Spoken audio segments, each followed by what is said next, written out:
تعالى وبركاته. التجنيد في صفوف الجيش الوطني الشعبي. التسجيل في صفوف الجيش الوطني الشعبي الجزائري يعتبر قرارا هاما وحاسما في حياة الشاب الجزائري. وفقا للقرارات الدفاعية الجزائرية، يجب على كل فرد من الذكور الجزائريين البالغين من العمر 18 عاما فما فوق أن يسجلوا في الجيش. يهدف التسجيل إلى تطوير القدرات العسكرية للشباب وتعزيز قدراتهم الدفاعية الوطنية وتعزيز قدرات الدفاع الوطني، كما يتم تقديم طلبات التسجيل في مراكز المحلية وتلقى وفق المعايير المحددة من قبل الجيش. وهذه الخطوة تعد فرصة للشباب الجزائري للمساهمة في أمن وسلامة بلاده والمشاركة في بناء وطنهم الحبيب.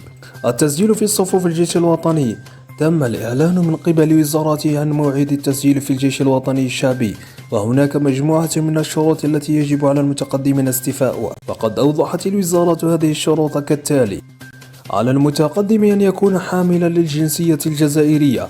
يشترط أن يكون المتقدم مقيما في الجزائر بشكل دائم. يجب أن يتراوح عمر المتقدم بين 18 و 22 سنة. ضرورة أن يكون المتقدم أعزب في حالته الاجتماعية. بالنسبة للمتقدمين الحاصلين على شهادة البكالوريا، يجب أن لا يقل معدلهم عن 12 من 20 للقبول في صفوف الجيش. يسمح أيضا للطلاب الحاصلين على شهادة الثانوية العامة بالتقديم، ولكن ستعطى الأولوية لحاملي البكالوريا. وعلى الطالب المتقدم أن يتمتع بسمعة طيبة وسلوك حسن.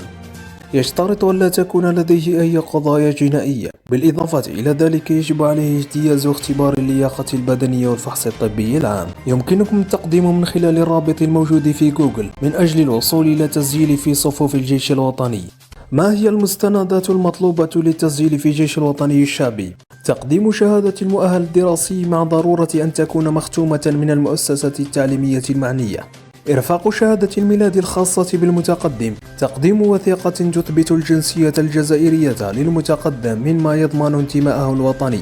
إحضار شهادة تؤكد مكان إقامة المتقدم داخل الجزائر. تقديم بطاقة التعريف الوطني على أن تكون سارية المفعول. ضرورة توفير 4 صور شخصية حديثة. يتعين على المتقدم تجهيز ملف التجنيد بكافة الأوراق المطلوبة لضمان قبولهم في عملية التسجيل. وبالتوفيق للجميع.